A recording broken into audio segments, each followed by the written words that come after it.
Bom, a nossa aulinha, como eu já falei hoje, é sobre diabetes, tá? Então, vou compartilhar aqui a tela com vocês.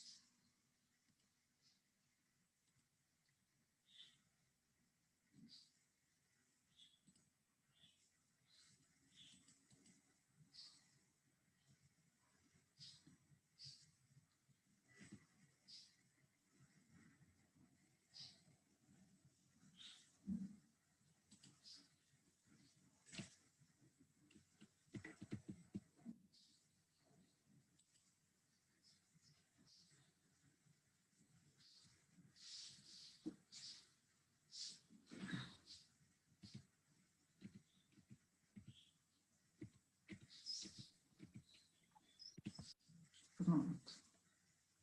Bom, nós já sabemos, tá, que a diabetes é um grupo que está classificado no grupo das doenças metabólicas. Então, toda doença metabólica, ela é bastante complexa, porque, como o nome já diz, tem a ver com o nosso metabolismo.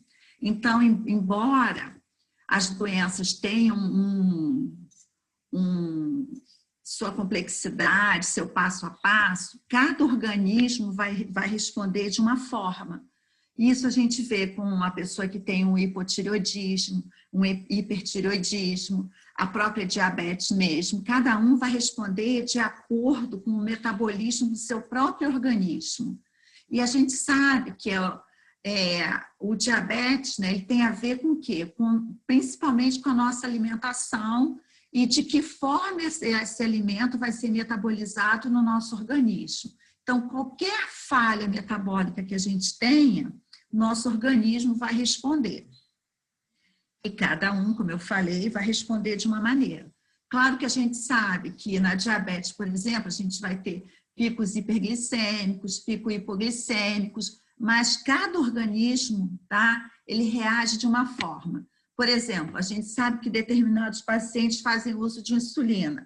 Tem paciente que responde maravilhosamente bem, tem outros que não. Tem paciente que quando faz uma hiperglicemia, consegue reverter o caso rapidinho. Tem outros que demoram demais. Então, é o próprio metabolismo, né, respondendo a essas intercorrências, né? E a diabetes é o quê? É um defeito, né, na produção, na secreção, né, da ação da insulina. Então, a gente sabe que essa redução, ou mesmo essa falta de insulina, desencadeia cada vez mais situações que vão se agravando se não tiver um tratamento específico, né, e com adesão, que é o nosso grande problema. No início, todos os pacientes aceitam, vão usar, afirmam que vão usar o remédio, tudo mais, mas a gente sabe que o nosso índice de adesão ainda é muito pequeno, muito abaixo do esperado. A gente tem a insulina, né, que é o nosso vilão, não é verdade?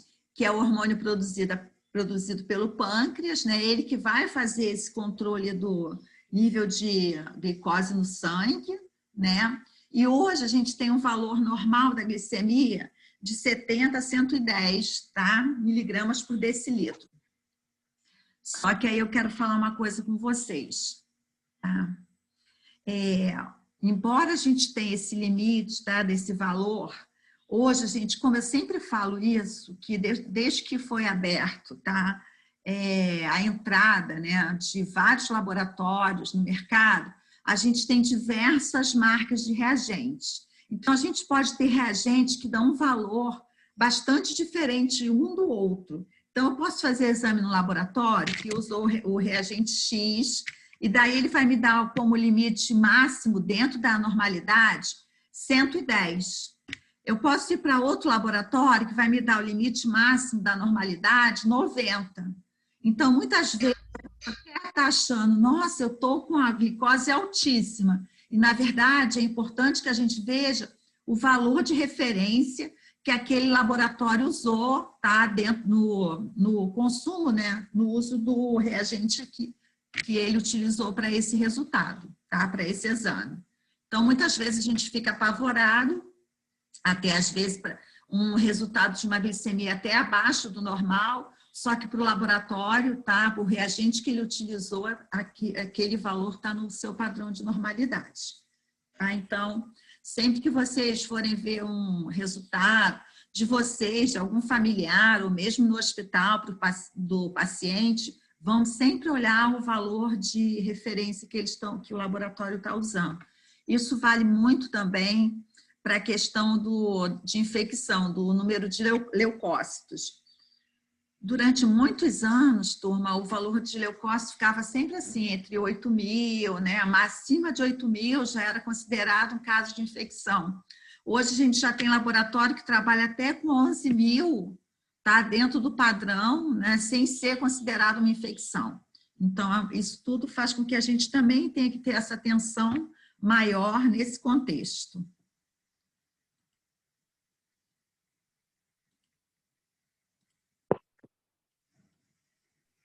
Bom dia. Bom dia. No diabético, gente, as células podem parar de responder, né? Para de responder a insulina, ou então o pâncreas pode parar totalmente de produzi-la, tá? Que é o caso, principalmente, da diabetes tipo qual, gente? Tipo 1 ou tipo 2? Qual a diabetes que o pâncreas deixa de produzir a insulina? Quem sabe?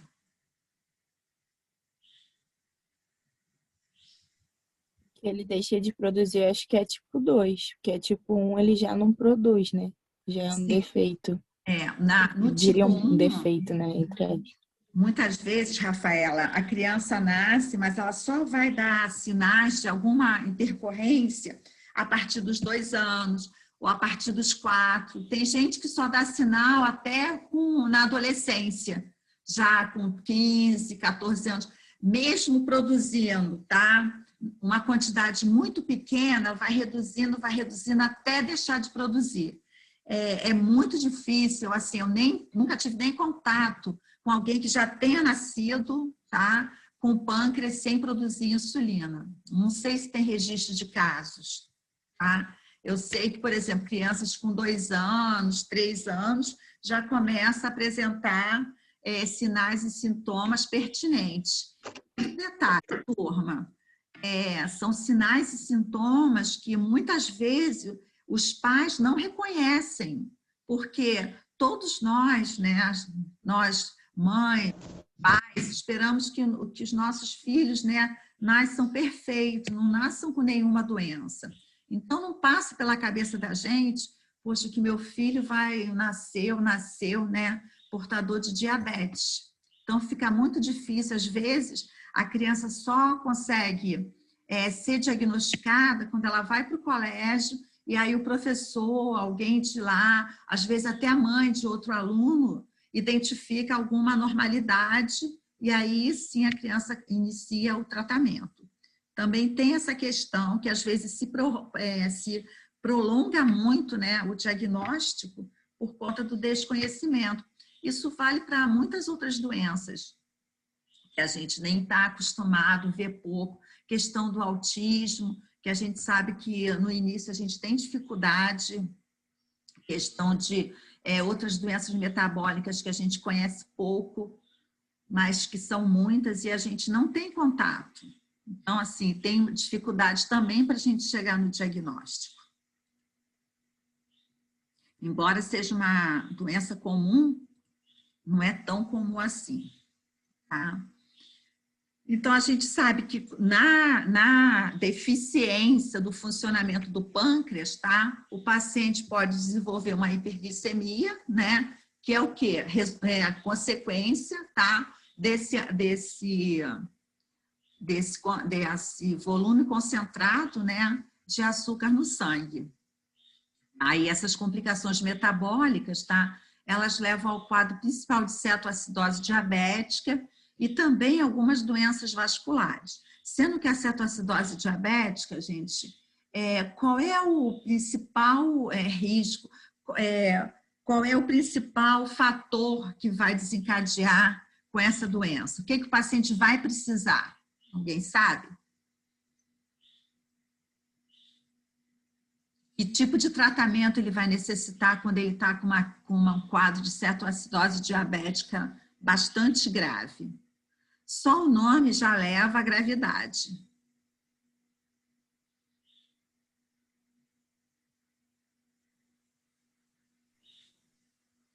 Então, tá, turma, cetoacidose diabética vai fazer com que o paciente, tá, na sua maioria das vezes, necessite de uma ventilação mecânica para estar estabilizando essa situação do paciente.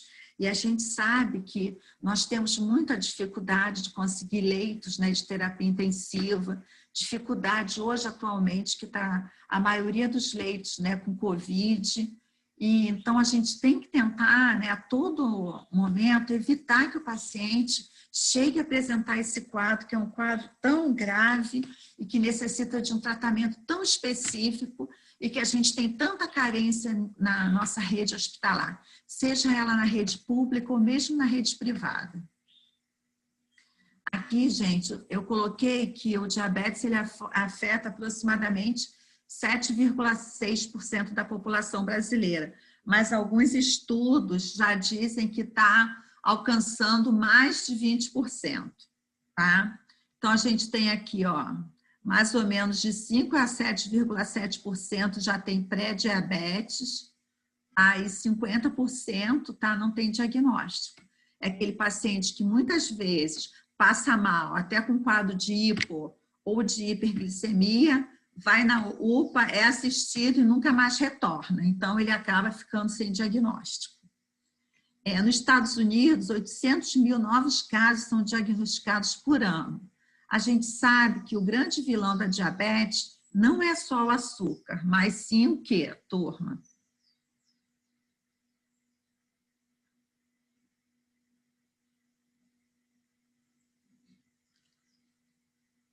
Quem são os vilões da diabetes? Turma, a gente sabe que é açúcar e quem mais? Bora, Amanda. Bom dia, professora. Bom dia. A Amanda ameaçou ali, mas, ó, quem é o vilão depois do açúcar? Não, eu entrei agora, desculpa. Ah, nada, meu anjo. Entrou, mas já vai sendo convidada a participar. Quem mandou entrar agora, na hora da pergunta? Aron, quem gosta de falar aí? Nirlando, Thalita, Rafaela. Puxa, a gente fala tanto. Carboidrato? Hã? Carboidrato? Exatamente, Daiane. Carboidrato, tá? Ele é tão ou mais perigoso do que o próprio açúcar. Por quê? Se a gente comer uma fatia de torta, daquela torta bem gostosa, bem docinha, que tem todos os recheios maléficos, tá? Para diabetes, se a gente sair dali, fizer uma caminhada, andar, subir e descer a Rua Tereza, a gente vai conseguir metabolizar essa glicose de forma muito mais rápida do que se a gente comer uma fatia de empadão ou se a gente comer uma macarronada, porque a gente vai estar ingerindo carboidrato que vai precisar se transformar em glicogênio e depois em glicose, tá? Então, ele tem mais um passo, tá? Até chegar na forma que a gente vai metabolizar essa glicose. Então, antigamente, a gente falava sempre para os nossos pacientes, não pode comer doce, não pode isso. Aí eu comecei a descobrir que o paciente chegava para mim e falava assim, não, enfermeira, eu não comi nadinha, olha, eu fui na festa do meu netinho, mas eu só comi um brigadeiro, tá? Aí eu só fiquei lá nos salgadinhos, tá? Coxinha, não sei mais o que, tinha empadão. Eu já estou quase dizendo para o paciente agora que é melhor ele comer os docinhos e deixar de comer os salgadinhos. Porque, na verdade, o metabolismo da parte de carboidrato é muito mais lento. Então, isso faz com que os Estados Unidos tenham um índice altíssimo por conta do grande consumo de quê, gente?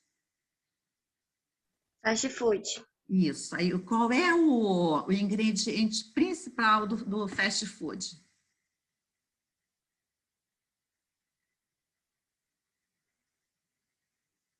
Bora aí, gente.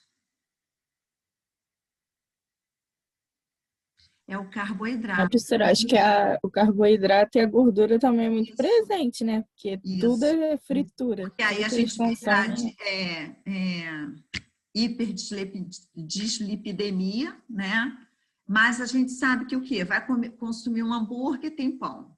Vai consumir uma pizza, tem pão, tem massa, né? Vai consumir uma comida chinesa à base de macarrão, é massa. Então, eles têm um consumo muito, muito, muito grande de carboidrato e pouca proteína, poucos vegetais, poucos legumes. Por isso que eles têm essa incidência muito, muito alta.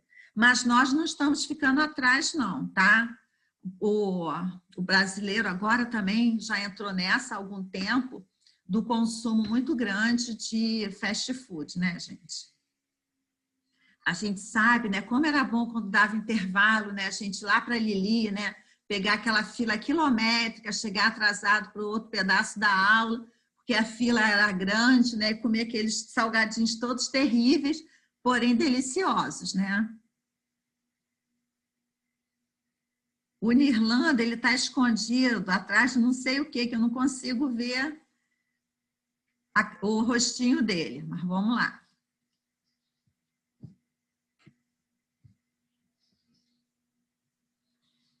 Gente, aí vamos lá para a parte terrível. Diabetes é a principal causa de amputação não traumática. Que tipo de amputação é essa, gente? Qual a diferença de uma amputação traumática por uma não traumática?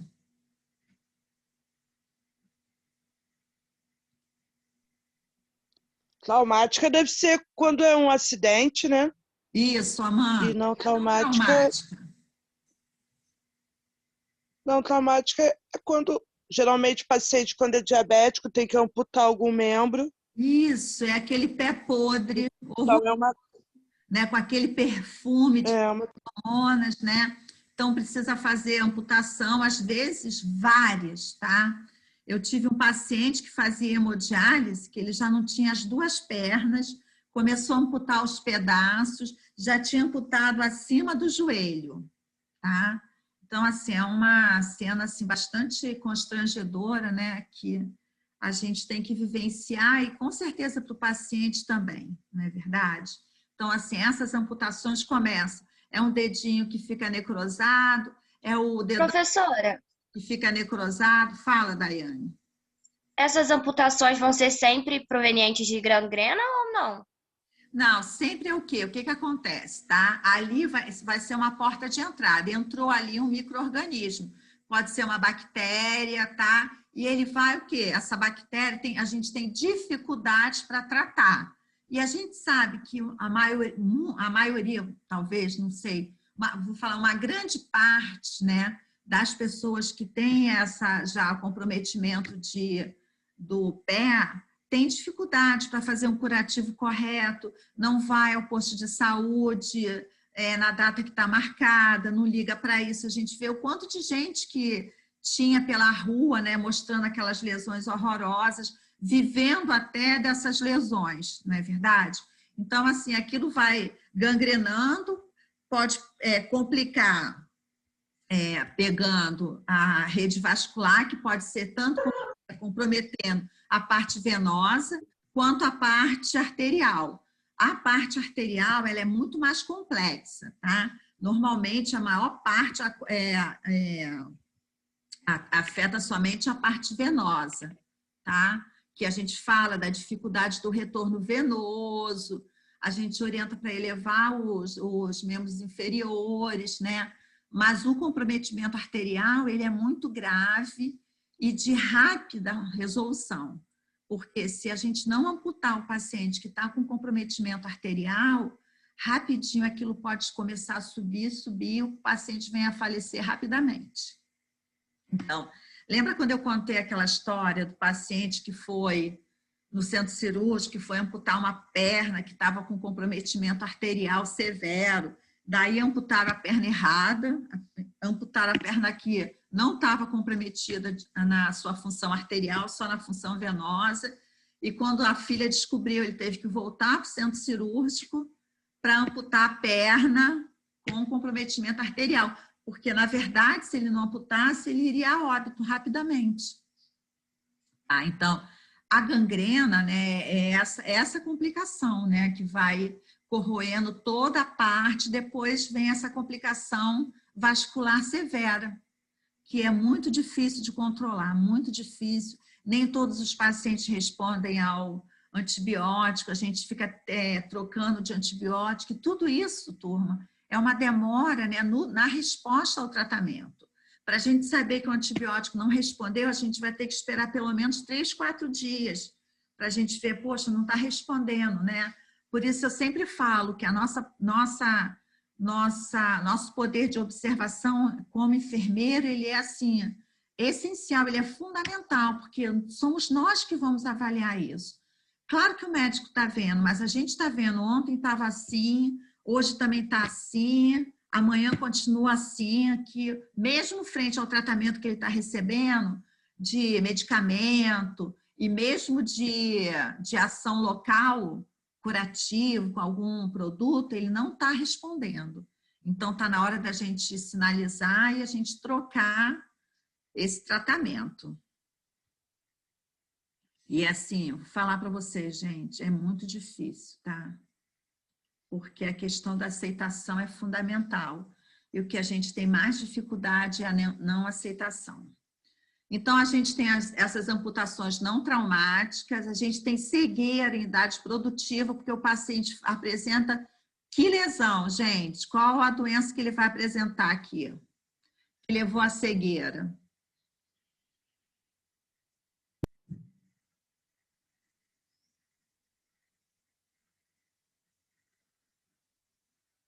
Qual a parte do olho, turma, que vocês acham que vai ser afetada pela diabetes?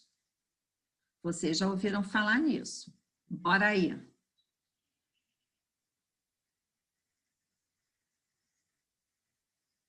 É a córnea, turma.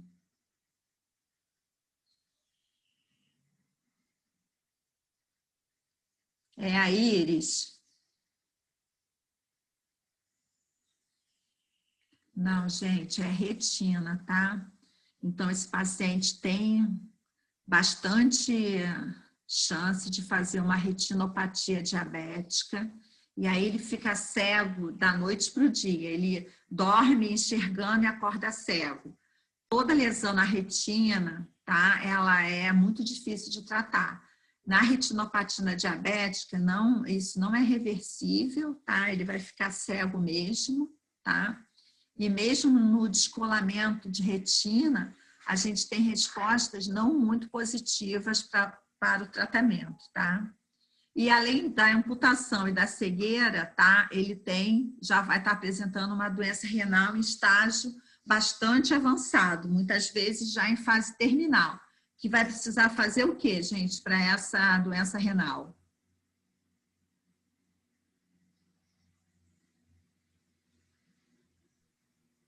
Diálise, professor?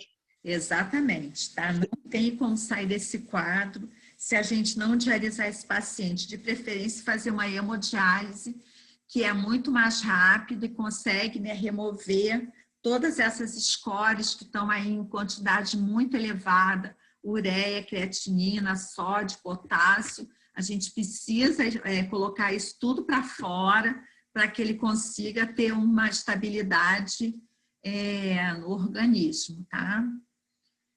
O diabetes acomete particularmente os idosos com mais de 65 anos, né? Não que os jovens não tenham, né? Mas é uma doença crônica, então ela vai se cronificando, né, ao longo dos anos. Eu acho que hoje eu não tenho nada, eu continuo comendo meus carboidratos, meus doces, isso aí sou eu, tá, gente?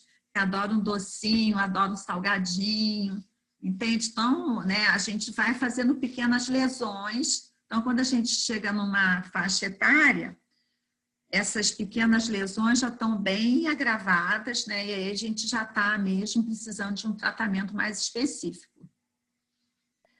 O tratamento, gente, é caro, tá? Que os gastos com a doença atingem valores muito elevados, tá? Já que metade da população portadora de diabetes são hospitalizadas a cada ano. A gente sabe que os casos mais graves, toda hora o paciente está no hospital. Estima-se que os custos com a doença alcancem 200 bilhões por ano. Então, assim, é um custo alto. Se ele entrar no quadro de cetoacidose, ele vai para o CTI, aí dali ele já vai ficar 1 semana, 2 semanas prendendo um leito e consumindo um leito de UTI, que é um leito um dos mais caros. Então, é uma doença tão simples, não é verdade? Que o Ministério da Saúde dá medicação através da farmácia popular, dá todo o suporte. Mesmo assim, o paciente chega nesse estágio de gravidade, que é obrigado a disputar uma vaga de leito de terapia intensiva, além do que ficar, né, por um grande período, né, hospitalizado. Infelizmente, é a nossa realidade ainda. Aqui, gente, eu trouxe alguns tipos de diabetes. Com certeza vocês já devem ter ouvido falar. Acredito que só um que vocês talvez não conheçam. Então, a gente tem a diabetes do tipo 1, tá? Que é o diabetes insulino-dependente. Não tem como esse paciente não usar a insulina. Por quê, gente? Por que ele vai precisar da insulina?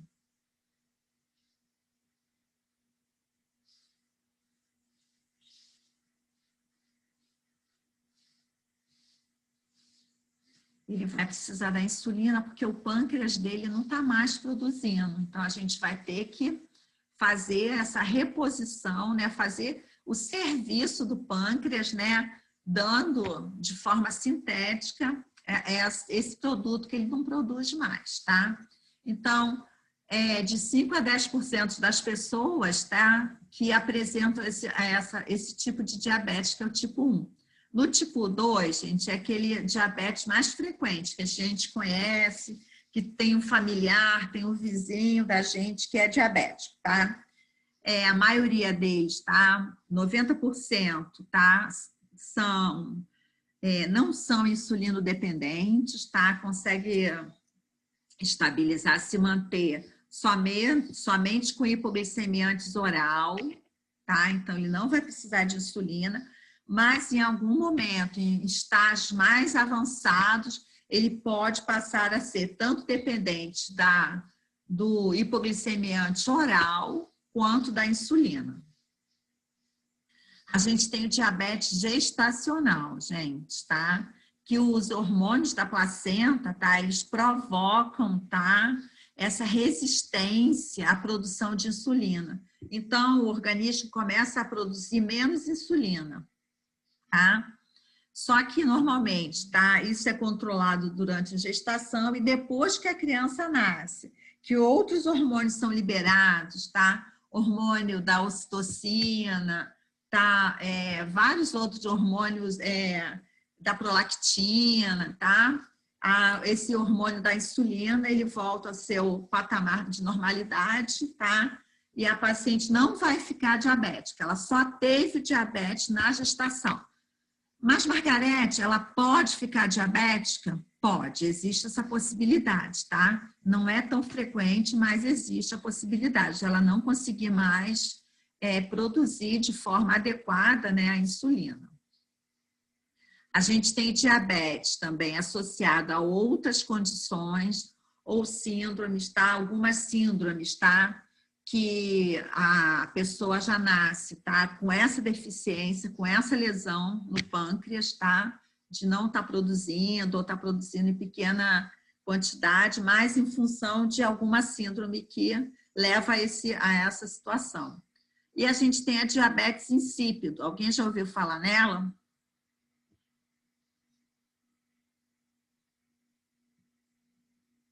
Pessoal que trabalha em hospital, ninguém ouviu falar?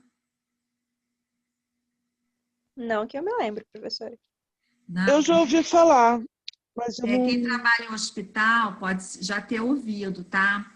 É um tipo de diabetes, tá? Que ela acontece em resposta a uma deficiência de vasopressina do organismo, tá? Então, o nosso organismo produz pouca vasopressina, que é um hormônio antidiurético, e desenvolve esse quadro de diabetes. Só que o tratamento ele não está voltado para a insulina, tá?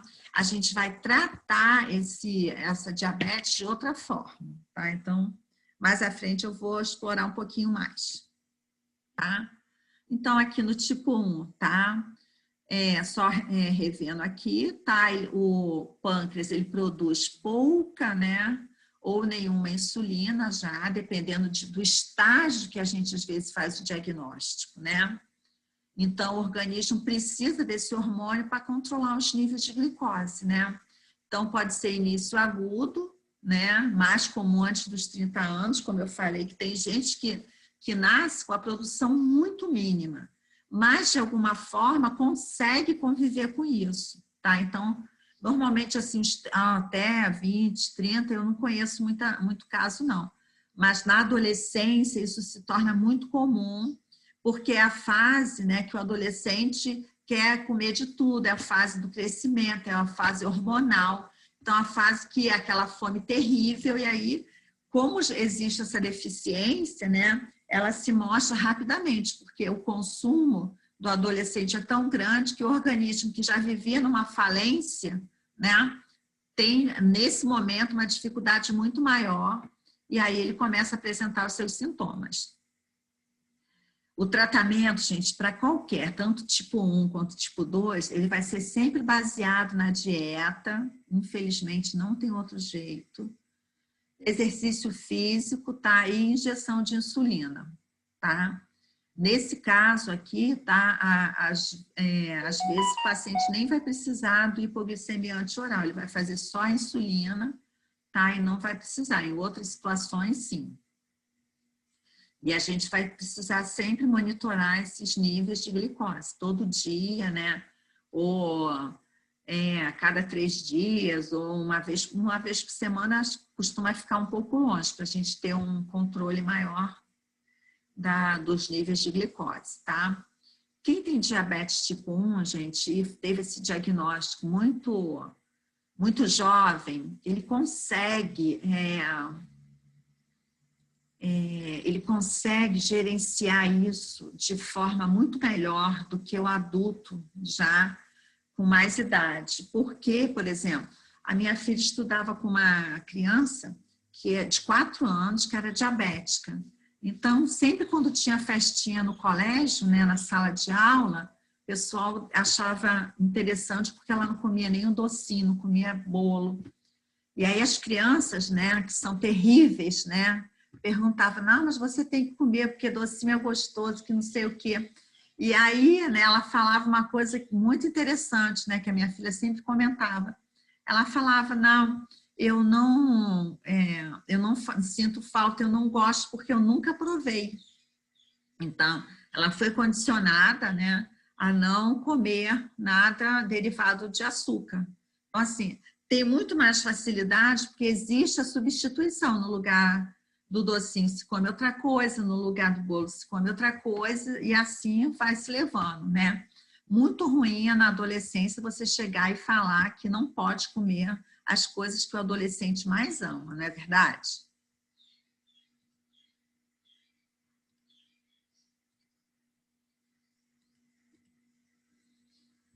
Então, esse é o tipo 1, tá? Ele vai ser dependente de insulina, não tem jeito mesmo, tá? Aí a gente tem o tipo 2, que é a sensibilidade diminuída à insulina, que a gente chama de resistência insulínica. Alguns resultados de laboratório vem até escrito entre parênteses essa frase, resistência insulínica, tá? Que já é o funcionamento prejudicado, né, da célula produtora, né, que vai começando a diminuir essa produção de insulina. Isso é aos poucos, tá? Se a gente iniciar um tratamento bastante intensivo, a gente consegue reduzir significativamente, tá? Eu diria para vocês que a gente consegue até, entre aspas, né, ficar meio curado. Falar uma experiência que existe no Rio Grande do Sul, a gente tem alguns PSFs que eles trabalham no controle do paciente diabético, onde ele não faz uso de nenhuma medicação, tá? Para o diabetes tipo 2, tá? Ele não usa hipoglicemia anti-oral, mas eles fazem 3 vezes por semana academia, né, com o educador físico lá no posto, e eles fazem todos os dias caminhada. Tá? Então, eles têm todo o preparo, né, do que eles ingerem, né, como carboidrato, como açúcares, tá? Que isso seja metabolizado ao longo do dia com esses exercícios que eles fazem. E eles estão, assim, alcançando resultados bem positivos, tá? As pessoas estão super felizes, tá? De não ter que mais tomar medicamento. E, assim, o valor da glicose está super estabilizado, tá? Então, o tratamento da dor também é baseado em dieta e exercício. Casos mais graves, a gente já pode usar hipoglicemiante. Só que hoje, na verdade, o endocrinologista, quando ele sabe que você tem tendência, que você tem história familiar de pais, que você já tem alguma outra doença metabólica, eles acabam introduzindo o hipoglicemiante já com uma forma de estar prevenindo, né, essa possibilidade da diabetes, tá? Em pessoas que reagem aos hipoglicemiantes orais, que é necessário o uso de injeção de insulina, tá? Que reagem aqui, gente, de forma negativa, tá? Então, se ele não responder ao hipoglicemiante, ele vai ter que, infelizmente, usar a insulina, tá? E é mais frequente em pessoas com mais de 30 anos de idade, né? Diferente da 1. Aí, gente, agora a gente vai falar aqui sobre uma coisa que é o que a gente vai se prender mais, turma. É o que a gente vai precisar saber, tanto identificar como atender esse paciente, tá? Então, a gente pode ter nos sinais e sintomas de um quadro de hiperglicemia, que essa glicose pode estar acima de 140, pode estar 200, 300, 400, tá? Valores altíssimos, acima de 500, normalmente, às vezes, a pessoa já entra até em coma. Então, ela vai apresentar a tríade clássica, que é a tríade dos polis. Alguém já ouviu falar sobre a tríade dos polis? Então, a gente tem a poliúria, né, que é aumento do volume urinário, tá? A pessoa vai lá urinar, urina assim, quase 1 litro de urina, tá? A gente tem a polidipsia, que é uma sede terrível, tá? A gente acaba de beber um copo de água, já está com sede novamente. Por quê? A gente está ingerindo, mas está perdendo, né? A gente está ingerindo muito líquido e está abrindo um quadro de poliúria, né? Então, o que está entrando está saindo. E a gente tem a polifagia, que é o aumento, tá, do apetite. Então, também tem muita fome. Então, tanto a fome quanto a sede faz com que aumente mais ainda a poliúria. Tá? E aqui, outra cor, turma, eu coloquei perda de peso. Nem todos apresentam essa perda de peso, que pode ser muito significante, tá? Tem pessoas que perdem até 30 quilos, tá? E a gente não sabe qual é o quadro, a gente pensa logo que é uma doença maligna, a gente pensa na época de AIDS, a gente pensava que era AIDS, hoje a gente pensa que pode ser uma tuberculose também, porque o paciente se transforma, né? Sai da sua versão X para uma versão menos 3X, tá? Então, pode perder muito peso. A gente teve uma amiga nossa enfermeira, que a mãe dela é astróloga, super famosa, faz mapa astral de todo o pessoal da Globo, e assim, devia pesar uns 60 e poucos, ela ficou com 38 quilos, gente. Assim, de uma semana para outra, foi perdendo peso, perdendo peso, perdendo peso. E a gente achou que podia ser uma doença maligna, a gente achou que podia ser tuberculose. E aí o médico foi investigar, era uma diabetes daquela bastante agressiva. Então, a perda de peso também pode ser um sinalizador, tá? Só que ela não é frequente em todos os pacientes. Tá? Então, quando o paciente já vem, Isso não é, isso é um sinal que ele apresenta. Quando a gente vai conversar, a gente pergunta se ele come muito, ele pode falar, nossa, eu como um prato cheio de comida e daí a 1 hora eu já estou com fome de novo. Tá? Então a sede também pode ser no inverno, mas ele está com maior sede. Tudo isso, gente, na hiperglicemia, tá, vai gerar as complicações, ó, cetoacidose diabética, tá, que aqui eu já conversei, que é um quadro gravíssimo. Muitas pessoas vão a óbito, que não conseguem responder em tempo hábil ao tratamento. Às vezes fica muito tempo na enfermaria esperando o respirador, tá? Ele pode continuar com quadro de hiperglicemia, entrar em coma diabético, tá? Ele pode evoluir para uma amputação, pode evoluir para uma aterosclerose, tá? E aí vai uma hipertensão, uma retinopatia, uma nefropatia, uma neuropatia, já nos seus casos, tá? Bem mais avançados. Então, se a gente for pensar nisso, tudo que está aqui de complicação, olha o tanto de tratamento que ele vai precisar fazer para cada um dessas complicações, não é verdade? Agora, gente, olha, a gente vai ter os sintomas da hipoglicemia, tá? Que são terríveis, tá? São sintomas muito piores e que pode matar o paciente sem que a gente saiba o que está acontecendo com ele.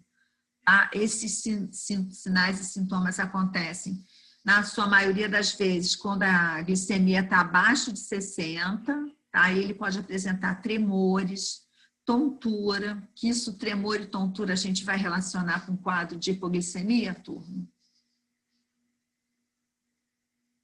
Sim ou não? Ou pode estar associado a outra doença? Pode sim.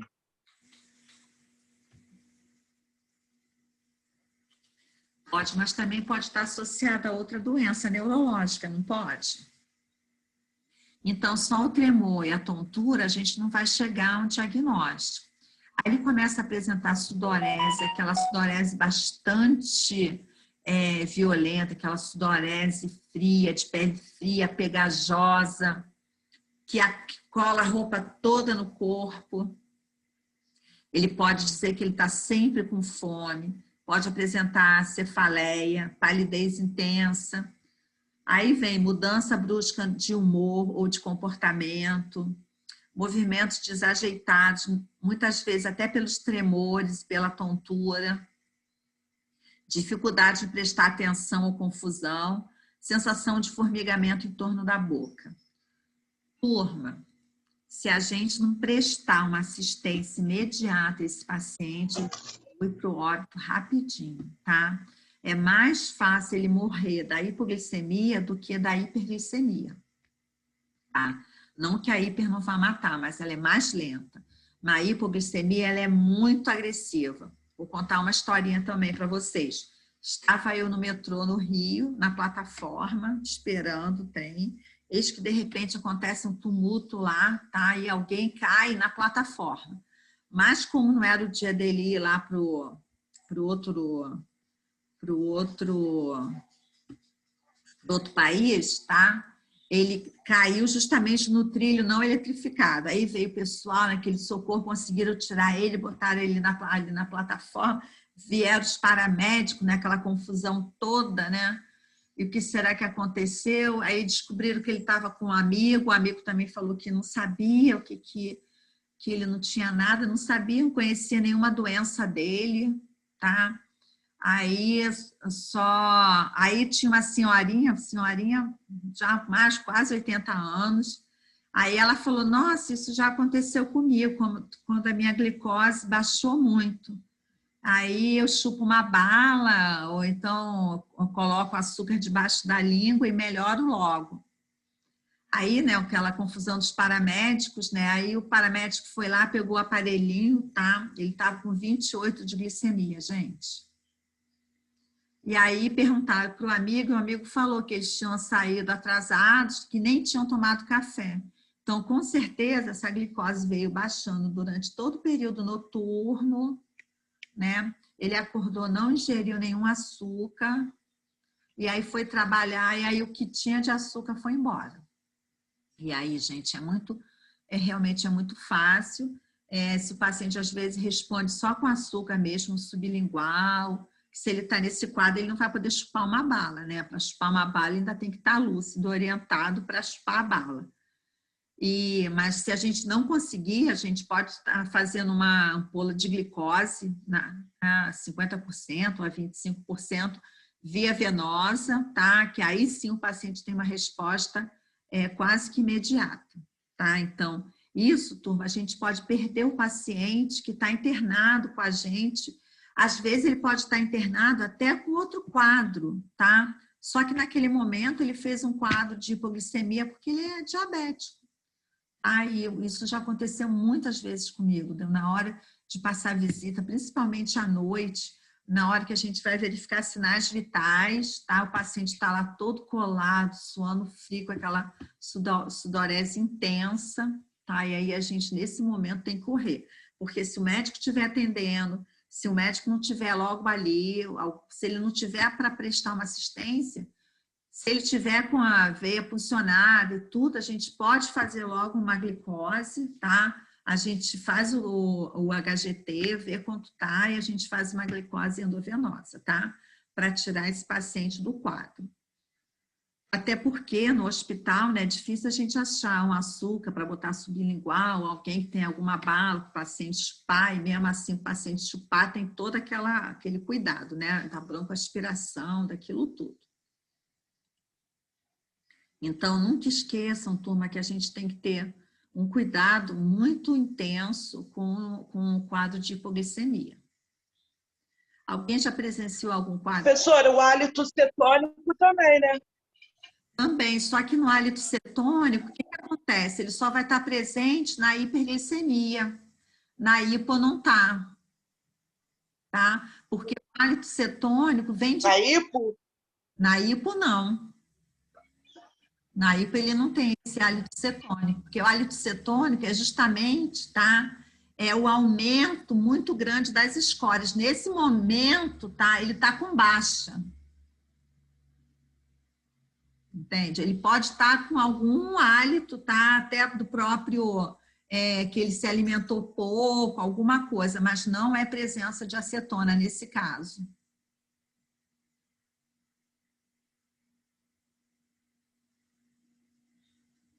Ok? Ou você já teve alguma intercorrência, alguma experiência que o paciente estava apresentando hálito cetônico? Já tive. Porque o que pode acontecer é quando ele está num quadro de hiperglicemia, tá? E aí ele está com hálito cetônico bastante intenso, e aí a gente faz, tá? Uma insulina, e aí depois insulina ele pode fazer essa hipoglicemia, também como resposta, né? Que a insulina fez baixar demais a glicose. Aí ele pode estar com hálito cetônico, mas porque ele estava com a glicose alta anteriormente. Aí você pode identificar isso. Porque isso é uma coisa que acontece muito no hospital. Porque a gente vai, quem trabalha sabe, tem o paciente que é muito resistente. A mesma coisa no caso da hipertensão. A gente dá vários antihipertensivos, faz sublingual, faz via oral, e aí não baixa aquela pressão, não baixa aquela pressão. Quando finalmente baixa, ele faz um pico, uma hipotensão severa. A mesma coisa na diabetes. Chega lá com, vamos botar, 350, alto pra caramba, não é verdade? Aí a gente começa naquele tratamento, faz insulina, aí naquele esquema que o médico faz. Aí só que daqui a 1 hora, você vai lá, faz o teste, puxa vida, né? Sai de 350 para 320, continua alto pra caramba. Aí o médico continua, faz mais um pouco, né? E você vai lá, faz mais um pouco de insulina, aí espera lá, né, o tempo que for, 2 horas, 3 horas, dependendo do tipo, né, que a gente vai ver também o tipo de insulina. Você vai lá, ai, gente, agora foi para 280, só que ainda continua alta, não continua? Então, ele não pode deixar ele com essa glicose de 280. E aí a gente vai mais um pouco de insulina. Aí quando a gente deixa ele lá sossegadinho, daqui a pouco tu chega lá e está quase morrendo, porque está numa crise de hipoglicemia severa. Aí você vai lá ferir, está 35, 40, super baixo, porque foi o quê? Efeito rebote, tá? De toda aquela insulina que a gente fez e só um tempo depois que ele respondeu. Isso também acontece muito, por exemplo, no caso da hipertensão, quando a gente vai fazer hemodiálise. O paciente chega hipertenso, a gente não pode colocar ele na máquina, tem que esperar diminuir a pressão para colocar ele na máquina. Aí você faz um captopril, você espera, aí baixou só um pouquinho, tá? Aí você faz outro captopril, espera meia hora, aí você faz um diazepam, aí ele dá uma baixadinha. Aí você, vamos começar a hemodiálise, instala ele, começa a hemodiálise, né? Daqui a meia hora, pá, o paciente cai ali, tá? Você vai verificar, tá 6/3, quase imperceptível a pressão. E aí foi o quê? Todo aquele antihipertensivo, né, fez efeito nesse momento. A mesma coisa que acontece no caso da hipoglicemia. E aí, sim, você vai ter o hálito cetônico, porque aí não deu tempo, né, ele já estava impregnado. O hálito cetônico, a gente sente, né, aquele odor frutífero, né, através do hálito, mas ele não está só exalando pela boca, né? Todos os poros dele também estão exalando esse odor, né? Então, ele vai ficar impregnado, não é só... Se a gente falar, se o paciente não abrir a boca, tudo bem, a gente não vai sentir tanto, mas, de qualquer maneira, a gente vai conseguir sentir, porque todos os poros, essa parte da elevação dos corpos cetônicos, tá? Eles acabam saindo pelos poros da pele. Então, ele vai ser sempre um paciente que tem um odor característico. Eu não sei quem aqui já teve oportunidade de sentir, às vezes até no familiar nosso, que não faz o tratamento adequadamente, ele apresenta esse hálito, que dá uma sensação que o paciente não toma banho, uma sensação assim meio de sujidade. Alguém já teve assim essa experiência? Já, professora. Às vezes no hospital, né, quando a gente dá banho no paciente, tudo, deixa ele todo perfumadinho, bonitinho, né? Aí você chega lá, vai fazer uma medicação, conversa com ele, leva aquela baforada, né? E dá a sensação que o paciente, né, tá sujo, né? Quase que dá vontade de a gente levar ele para outro banho. Pode falar, Thalita. Não, era isso mesmo, esse hálito cetônico, esse odor. Falei que eu já vivi isso com a minha avó. Inclusive a roupa de cama, né? Parece que fica impregnada, porque é o que eu falo, se fosse só o hálito, né? A gente falava assim, não fala, fica de boca fechada. Mas só que não, gente, está saindo, né? Então, o corpo da gente que fica na cama, o lençol, a fronha, tudo vai ficar impregnado. Tá? Por isso que quando faz aquele quadro, né, de sudorese intensa, a gente faz o quê? Troca toda a roupa, porque realmente é muito difícil o paciente ficar ali naquela roupa com aquele cheiro característico. Por isso, gente, quando a gente estiver cuidando de um paciente com hipoglicemia, ou que não esteja ainda com hipoglicemia, mas que esteja usando muita insulina, principalmente na emergência, né? Que quando o paciente chega na emergência, a gente não conhece o paciente, né? Então, é aquela coisa, aquela quantidade de medicamentos para tratar, para tirar daquele quadro, né? E a gente acaba só ali nas ações, né? E se a gente não pode abandonar o paciente, porque numa confusão dessa a gente vai atender um outro paciente que demanda tempo também, quando a gente volta, o paciente já está quase morrendo. Tá? Aqui nos sinais e sintomas, tá? Já nos casos mais graves, né? Que é a cetoacidose, né? Então a gente tem dificuldade para remover, né, esses corpos cetônicos de forma rápida do organismo, né? Aí já o paciente já está apresentando dispneia, náuseas e vômitos, né? Aí com a respiração com odor de fruta ou de acetona, já com a boca seca, tá? Então aqui a gente já está vendo que o negócio está ficando preto. Tá? E aí falar um pouquinho aqui do diabetes insípido. Quando vocês forem fazer algum concurso, turma, é importante sempre dar uma lidinha, porque a banca adora fazer sempre uma questão de diabetes insípido que a gente acaba esquecendo de estudar, tá? E aí a gente acaba perdendo um pontinho também. Então, já falei que é uma dificuldade, né? Uma deficiência, tá? Ou mesmo incapacidade de secretar a vasopressina, tá? Ele pode se manifestar na infância, né? Ou nos primeiros anos da vida adulta, tá? É mais comum em homens do que em mulheres. Não é tão fácil também chegar a esse diagnóstico. Às vezes a gente está se tratando com um médico que não é especialista, né? Que não é um endocrinologista, que tem esse olhar mais direcionado para todas essas alterações metabólicas. Às vezes a gente está com um clínico, ou às vezes a gente está com outro médico, por exemplo, eu me operei e acabei ficando com aquele cirurgião que não está voltado para essas questões da especialidade, não é a especialidade dele, então às vezes é um pouco difícil a gente chegar rapidamente a esse diagnóstico. Sintoma principal é a sede, tá? A gente tem pacientes que chegam a consumir 30 litros por dia, tá? Então, é muito líquido, né? E se entra, né, tem que sair também. Então, ele tem uma produção de urina excessiva também, tá? É aquela pessoa que não dá para você viajar, não dá para fazer, ir para um lugar que vai demorar muito, porque ele vai beber, tá? Ele vai ter uma sede dele incontrolável, tá? E ele vai precisar colocar para fora, né, esse líquido que está entrando. Então, esse tipo de diabetes, ele tem complicações como a hipovolemia, hiperosmolaridades, problemas circulatórios, lesões cerebrais, perda da consciência, infecções, distensão vesical e hidronefrose, claro, né, com uma quantidade de urina que a bexiga está retendo ali, e até lesão do sistema nervoso central, tá? Nas cirurgias, nas neurocirurgias, tá? A gente tem um protocolo que normalmente o anestesista faz muito soro nesse paciente que está sendo submetido a esse tipo de cirurgia, tá?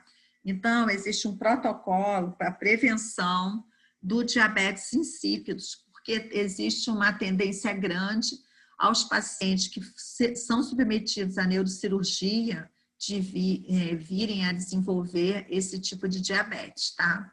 Então, os exames para a gente chegar ao diagnóstico, um simples exame de urina, o EAS, tá? Ele vai mostrar que existe alteração na osmolaridade.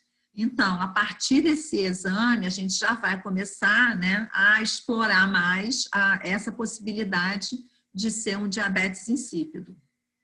Então, o EAS vai nos dar, né, osmolaridade urinária, sérica e a densidade urinária, tudo isso vai estar alterado, que leva a crer, né, que existe a possibilidade de ser um diabetes insípido, tá?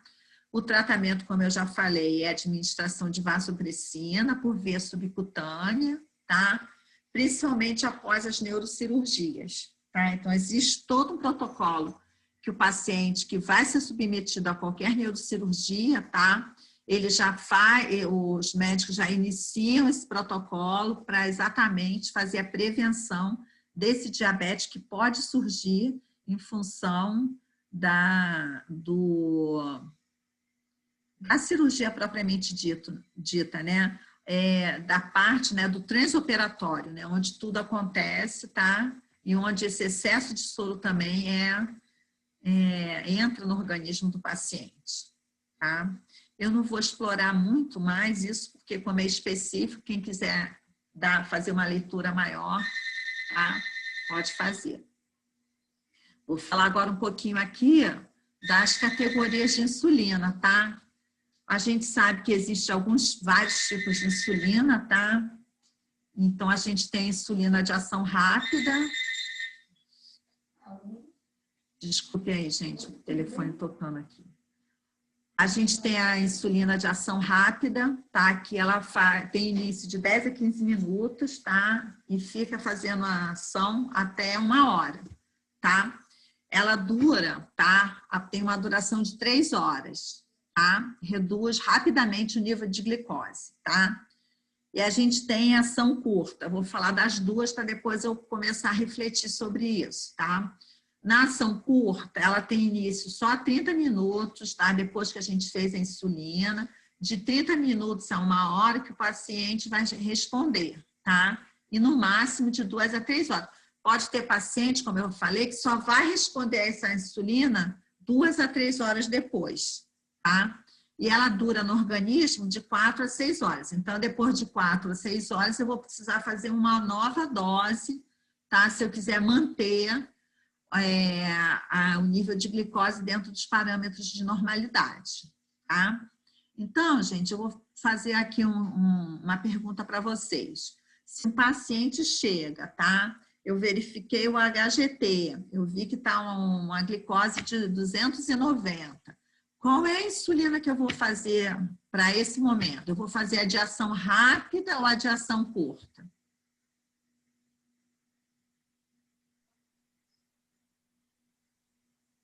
Fazer regular. Sim. Eu faria de ação, A regular é qual, turma? Aqui eu não quis botar a regular porque a gente não vai trabalhar com essa questão de nome regular, tá? A regular é ação rápida. Isso, tá? Então, eu E é preciso... mais parecida também com a insulina humana, né, professora? Isso. Com a que a gente produz. Já a Isso. NPH, não. A NPH, nesse caso, não, porque a NPH ela vai ter uma resposta mais lenta, não é verdade? Então, eu preciso resolver o meu problema agora, tá? Então, daqui a 15 minutos, no máximo 1 hora, essa glicose, né, eu vou falar, tem, né, entre aspas, o tem que diminuir, não é verdade? Mas a gente pode ter, como a gente já viu, que diminuiu uma concentração muito pequena, né? Então, depois de 3 horas, tá? Eu vou ter que fazer uma outra dose, tá? Agora, se ele respondeu bem, tá? Na segunda ou na terceira, eu posso fazer, se eu quiser, uma de ação mais curta, porque vai durar o quê?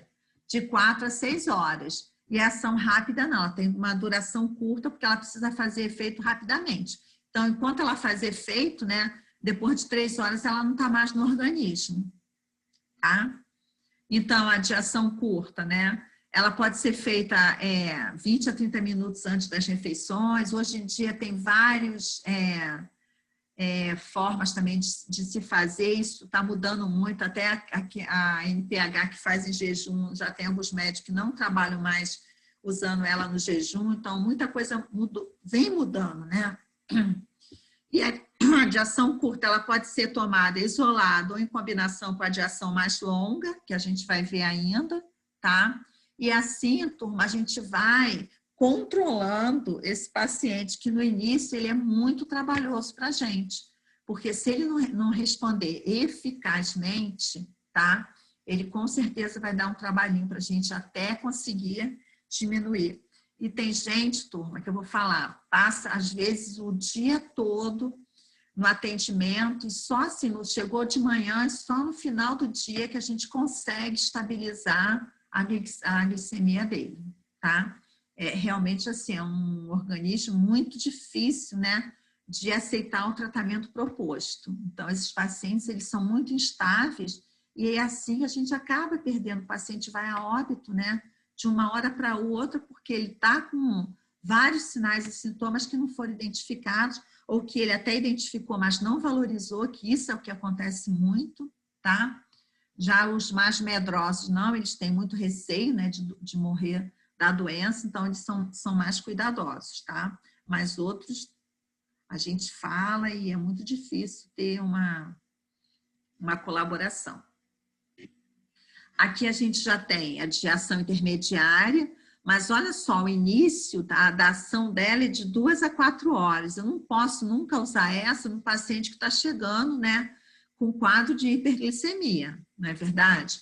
Mas a duração dela é de 16 a 20 horas, tá? Então, aqui no caso, seria a NPH, tá? Que é aquela bem intermediária, tá? A gente tem a 4 e a 5, são 2 tipos de insulina que a gente quase não vê no mercado, tá? A gente tem essa de ação longa, mas ela só vai fazer início de 6 a 8 horas, tá? mas ela tem uma duração de 20 a 30 horas. Então, quase você pode tomar uma vez por dia. Tem pessoas que tomam até de 2 em 2 dias, tá? É super lenta, tá? E a gente tem essa aqui de ação muito longa, tá? O início é em 1 hora, maravilha, né? Contínuo, tá? Sem máximo, dura 24 horas, tá? Que eu até botei o nome aqui, que é o Glargine. Só, turma, que essas duas, a 4 e a 5, elas não estão disponíveis, tá? Pelo Ministério da Saúde, tá? Eu acho que, eu não sei se essa longa, ela é importada. Então, a 4 e a 5 são tipos de insulinas que quem tem um poder aquisitivo maior consegue comprar, tá? E às vezes leva para o hospital, utiliza e tudo mais, mas tem um valor bastante alto, turma, muito alto mesmo, tá? Botei aqui um lembrete, uma atenção, que é importante ler cuidadosamente o rótulo da insulina, certificando-se do tipo correto de insulina a ser administrado, evitando confundir os diversos tipos de insulina e, consequentemente, sua ação.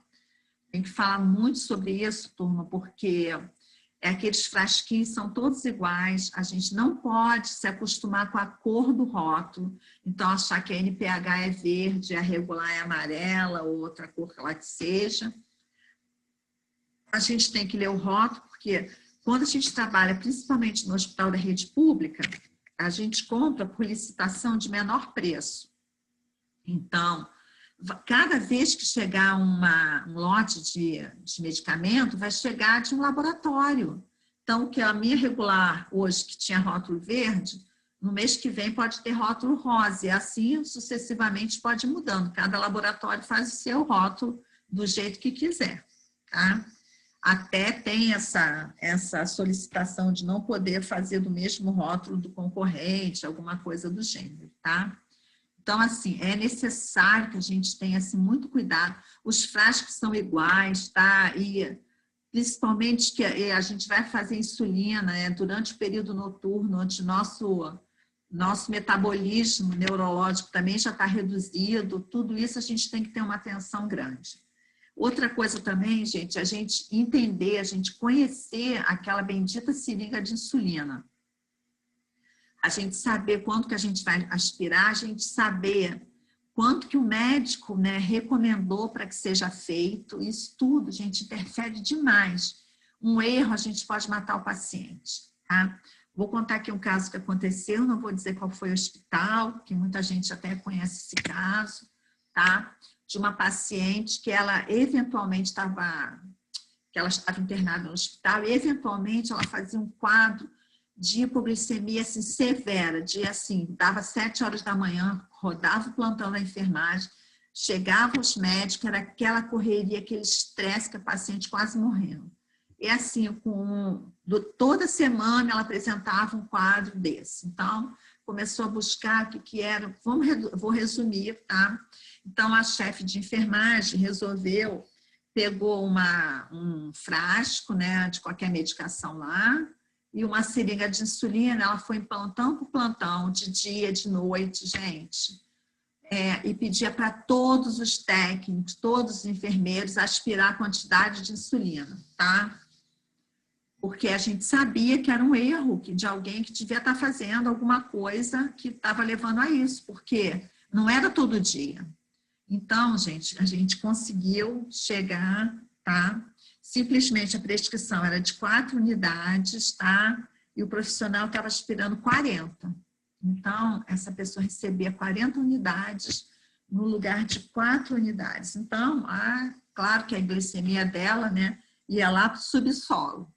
Tá? Então, só falando o quanto de coisas que pode acontecer, a dificuldade da gente saber manusear isso. Não é vergonha se a gente não sabe, a gente tem que perguntar. É uma seringa diferente, é um medicamento também que a gente não tem muito contato. Então, a gente tem que perguntar, gente, não é vergonha. E assim, esse é um caso, a gente tem muitos outros casos, né? Casos até que pode ter auxiliado até no óbito do próprio paciente, né? Tá? Aqui eu trouxe algumas imagens, tá? A questão do HGT. Quem de vocês já fez HGT aí? Eu. Thalita, você... Eu também, toda hora. Toda... Quem já está na lida já sabe. Quem que ainda não é da área já fez?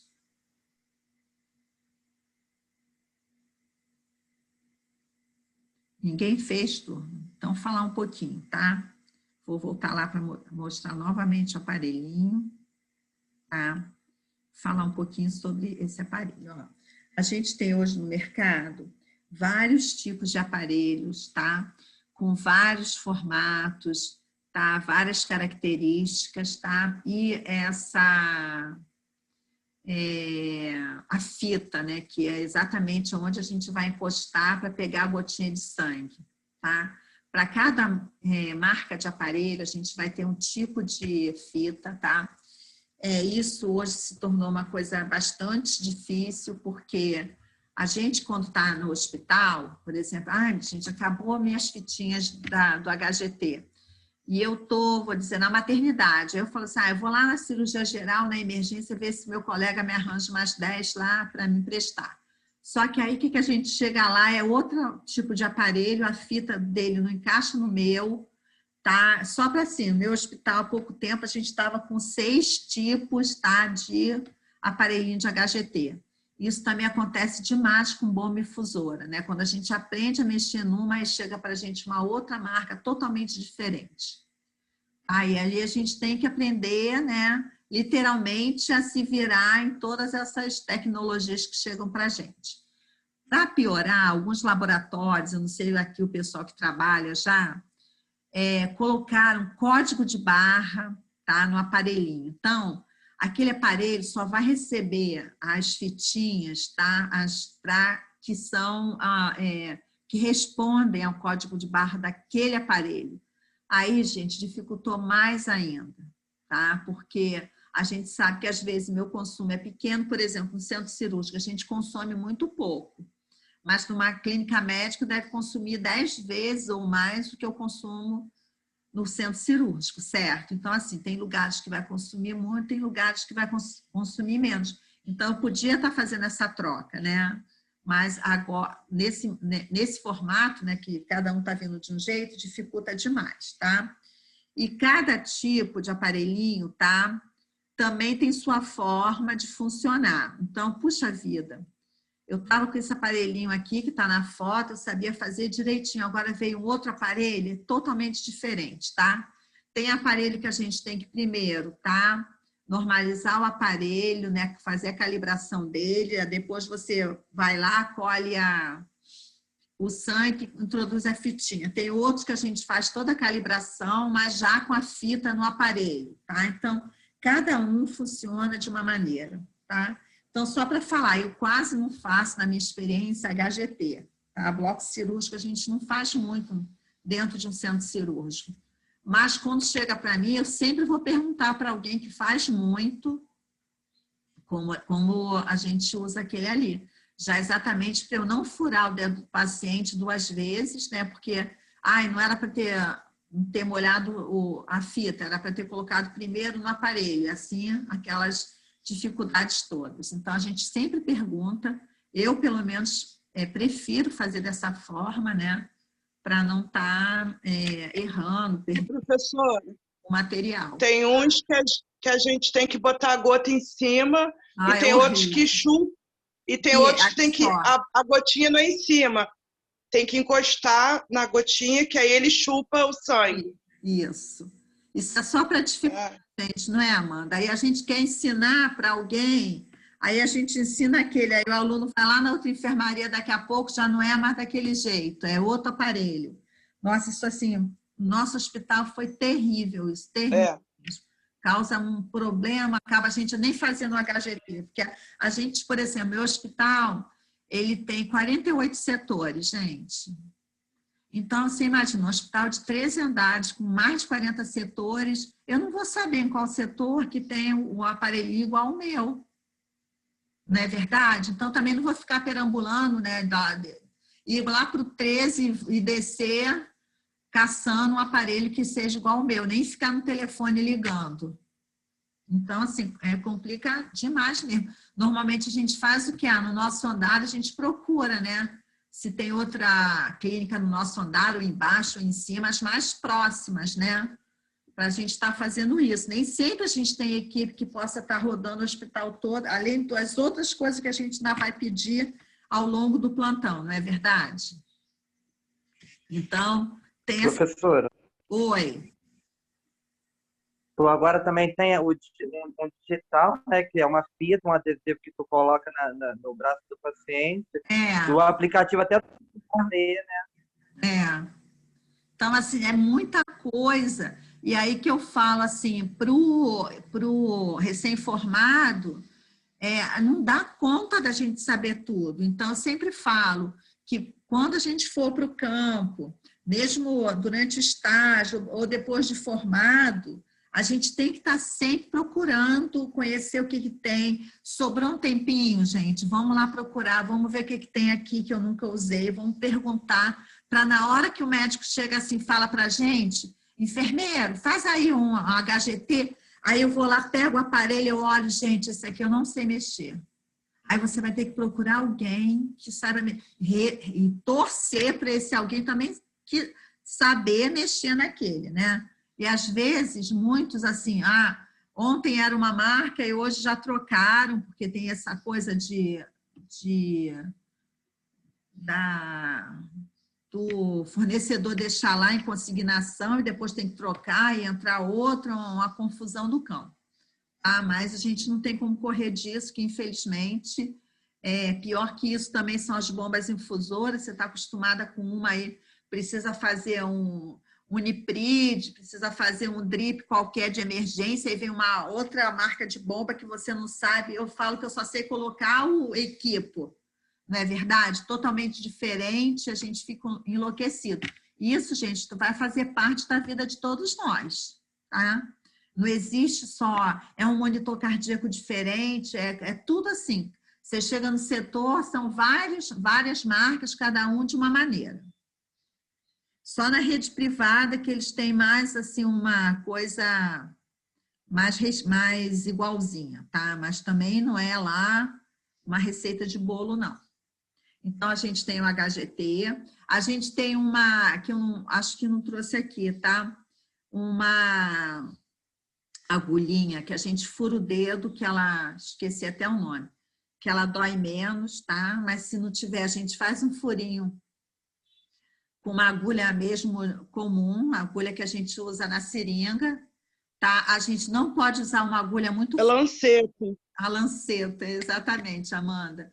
A gente não deve usar, vou fazer um furinho com agulha de insulina. Não faça, porque vai sair tão pouco sangue, mas tão pouco sangue que você vai ter que dar outra furada, tá? Então, fure com se não tiver a lancetinha, que a lanceta tem... Se você olhar, a pontinha da lanceta é bem gordinha, tá?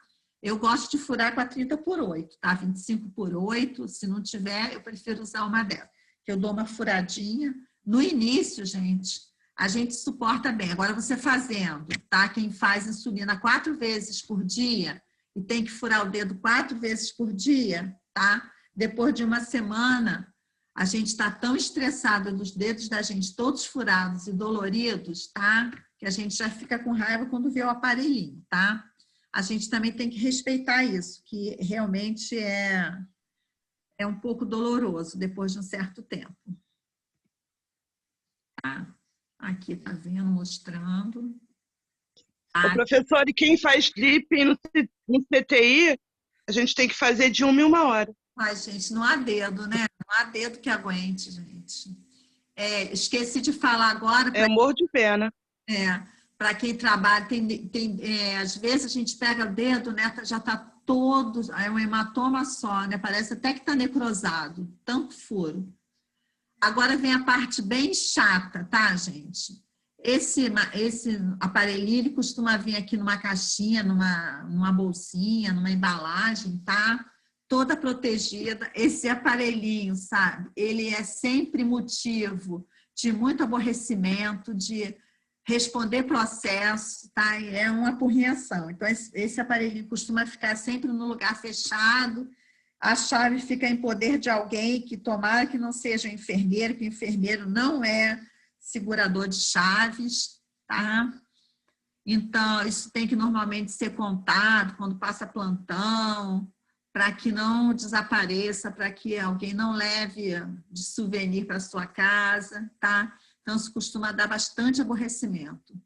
Lá no centro cirúrgico, eu tinha cada semana sumia gente. Era um estresse tão grande, sabe? Que ficava na gaveta, toda fechada, mesmo assim sumia. Quando o anestesista pedia, pronto, já chegava no dia seguinte, já não se sabia quem sumia com aquilo. Depois de muita briga, mas muita briga, aí ficou definido que agora o aparelho fica sob a responsabilidade dos anestesistas. Eu não quero nem saber o que está acontecendo com o aparelho, tá? Porque é uma coisa que inferniza bastante a vida da gente. O nosso grupo é maior, a gente tem que ficar desconfiando de todo mundo, e enquanto nós estamos ali para fazer o bem, a gente acaba se estressando com isso, tá?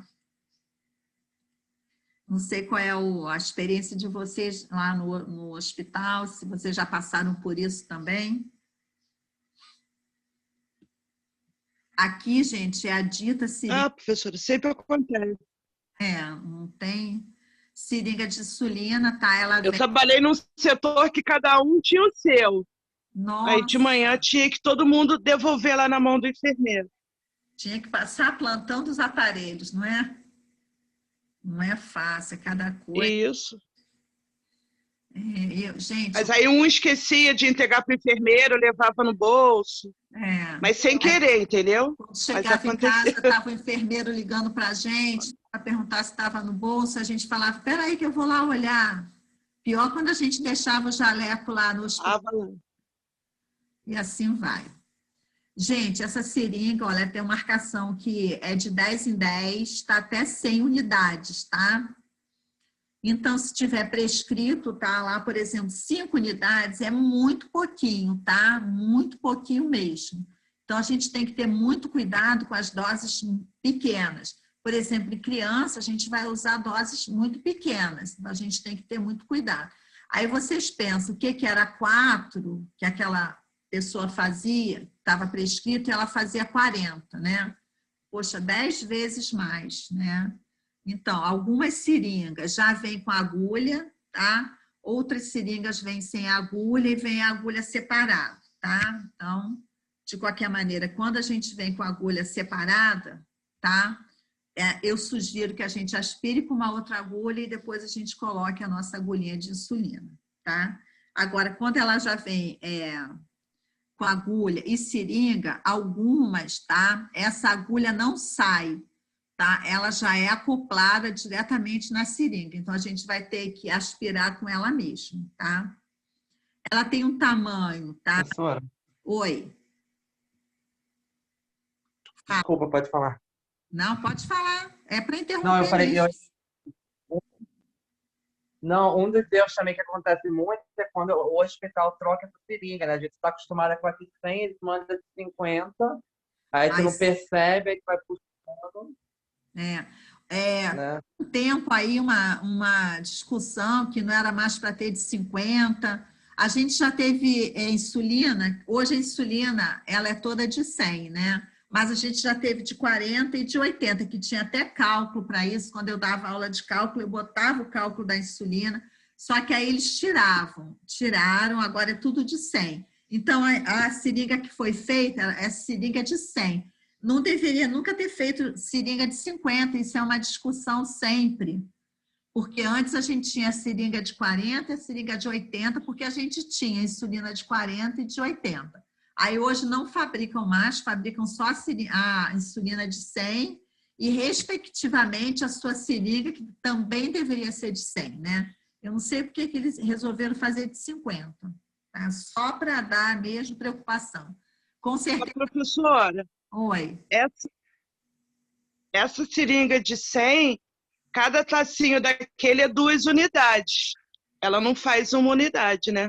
Não faz ímpar. Só não, faz ela faz par. Sim, olha, porque a de tá me entendendo? 10 a 20, tá? São 10 marquinhas, tá? Mas só que um tracinho para o outro é quase imperceptível. Entende? Aí Não, eu sei, mas geralmente as que eu conheço de 100 é de 2 em 2. É 2 unidades, 4, 6, até chegar ao 10. Não tem de 1. É estranho, porque as de 100 acho que está a maioria no mercado 10.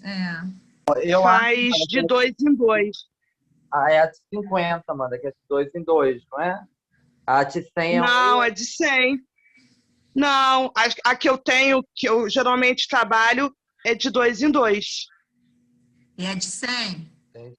Não sei, mas tem vários no mercado, né? Quem é que tem de 50 aí? Mas é de 100. Amanda, você tem de 50? Não, só tenho essa de 100 e que é de 2 em 2. Porque, como eu trabalho em NEL, acontece de pedir uma unidade. Então, a gente tem que transformar para chegar em uma unidade. Uma unidade é de 2 em 2. É só o cheirinho, né, Amanda? É só o cheirinho, é só o cheirinho.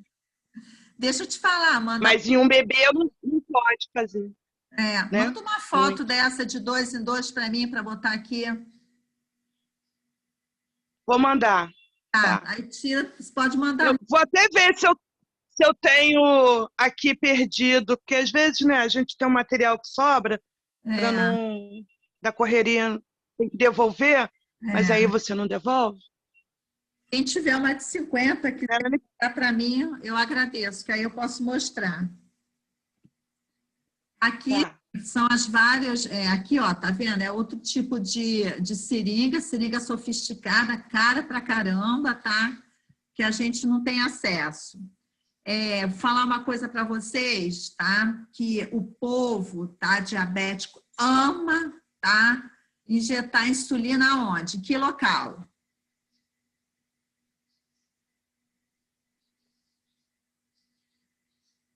Ô, gente, onde vocês veem o pessoal fazendo insulina? Que parte do corpo? Barriga. Na barriga. Isso, né? Então, quantas vezes eu vou fazer insulina, né? Aí eu falo assim, me dá o braço, a perna, Não, enfermeira, é na barriga, quase que me dão uma aula, né? Só que a gente sabe que a gente precisa fazer o quê?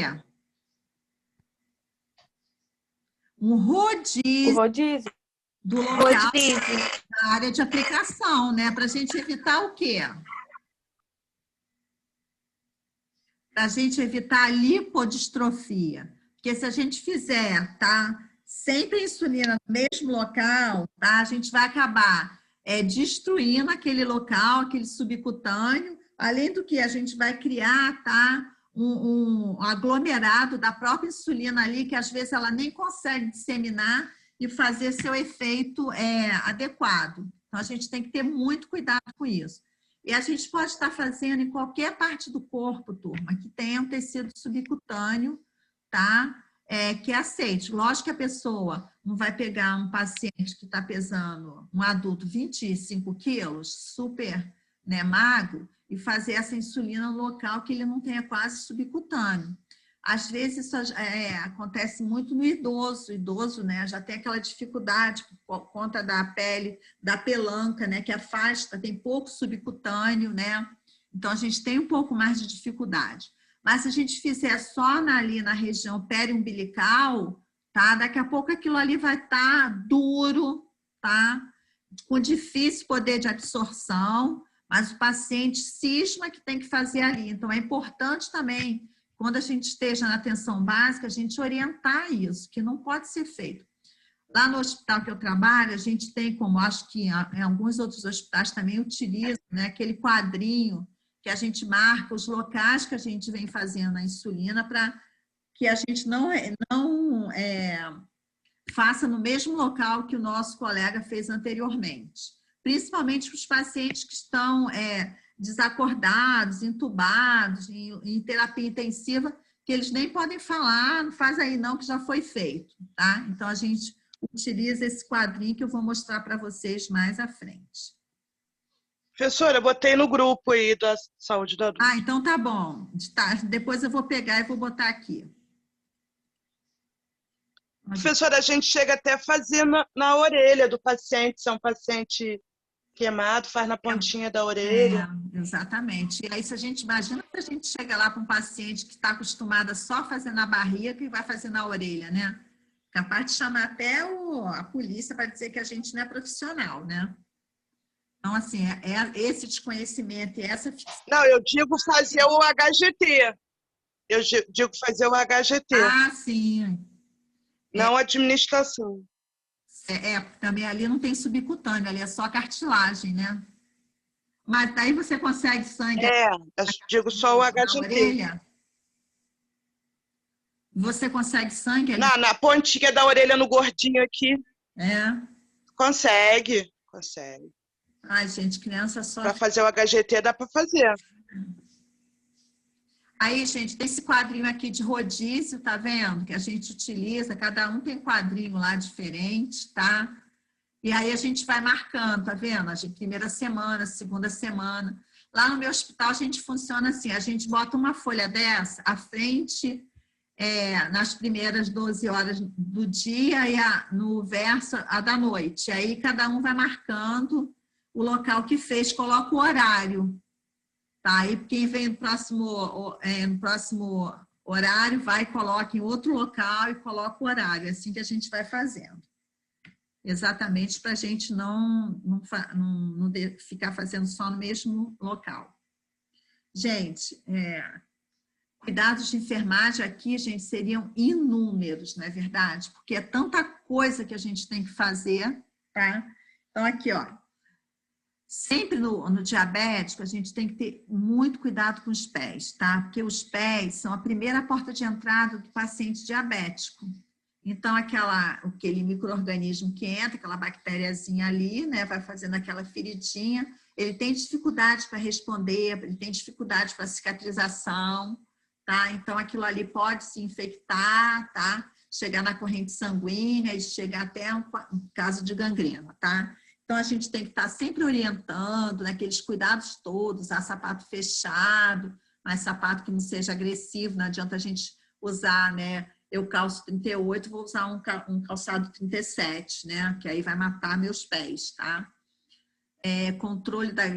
Controlar a glicemia, administrar a insulina, revisando os locais de aplicação, identificar os sinais tanto de hiper quanto de hipo, tá? Que são importantes. Controle da pressão arterial também, tá?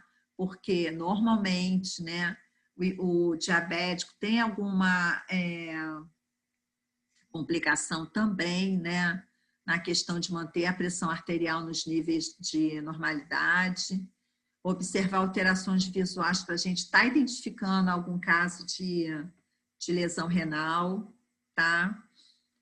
Avaliar sinais de disfunção renal já, estimular exercício físico, tá? É claro, turma, se a gente está com um paciente, está lá no CTI, eu não vou colocar no meu plano de cuidados, estimular exercício físico, né? Então, cuidado também quando vocês forem responder uma prova, forem realizar uma prova, até para uma vaga, alguma coisa, da gente atentar. Se for um caso clínico, Santa Teresa gosta muito de caso clínico, e aí eles botam lá, já disse, o paciente está acamado, se ele está no ventilador, e aí a gente bota lá estimular exercício físico, né? E aí essa parte de exercício físico, no caso, seria só com a fisioterapeuta, aí já a gente sai de frente, né? Mas se esse paciente estiver sendo atendido pela gente no ambulatório, tá? Aí vale a pena a gente falar a importância dele estar fazendo atividade física, dele estar fazendo uma caminhada, né? O melhor seria sempre com acompanhamento, né? Porque afinal nós somos enfermeiros, né? Nós não somos educadores físicos, nós não temos esse conhecimento tão aprofundado. A gente também não sabe se esse paciente pode ter algum comprometimento cardíaco que inviabilize, né, a realização de alguns exercícios, né, de repente até mais puxados, né? Então a gente tem que só orientar. Na verdade, a orientação deveria ser assim, uma caminhada, e se ele quisesse fazer algum exercício mais específico, né, que ele procurasse o médico, o clínico, né, ou mesmo lá os outros especialistas, né, o fisioterapeuta, para que ele fosse orientado, né, de forma a não resolver uma parte, né, e tá complicando outra, tá? Gente, o paciente diabético é aquela instabilidade só, né? A gente sabe que a gente tem muita dificuldade na adesão ao tratamento, a gente tem muita dificuldade na aceitação de que ele é um paciente diabético. Às vezes a pessoa não fala, às vezes a gente pergunta, não sou não. Às vezes a gente sabe que a pessoa tá vendo ele ingerindo doce, tá vendo ele ingerindo carboidrato. Então, a gente chega até ao ponto do paciente falar que, se for para deixar de comer as coisas que eu gosto, é melhor morrer, tá? E daí, às vezes, eu falo, se fosse só morrer, né, tava até bom, né? Mas o pior é que ele vai para o hospital, né? E aí é aquela coisa super demorada para tratar, para cuidar, a gente bota ele todo limpo, prontinho, bonitinho, né? Para ele começar tudo de novo, né? É assim com o pé diabético, depois que a gente consegue fechar aquela lesão horrorosa, né? E aí o paciente vai, faz outra lesão e assim vai. Se ele não tiver uma adesão, se ele não entender, se ele não desejar se tratar, fica muito difícil, né? Alguém quer falar alguma coisa, turma?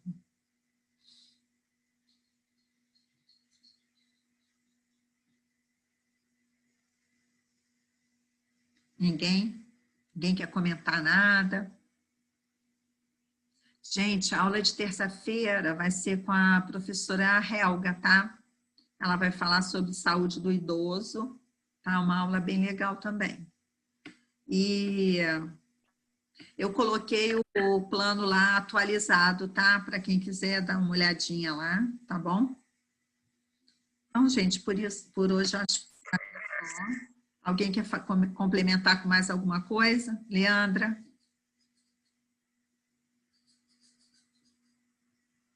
Então tá, gente. Não, professora, tá tranquilo. Tá. Um bom final de semana para vocês, tá? Aproveitem aí no nosso isolamento. Tá? E até semana que vem. Até semana que vem, professora. Um abraço. Obrigada, professora. Tchau. Tchau, professora. Obrigada.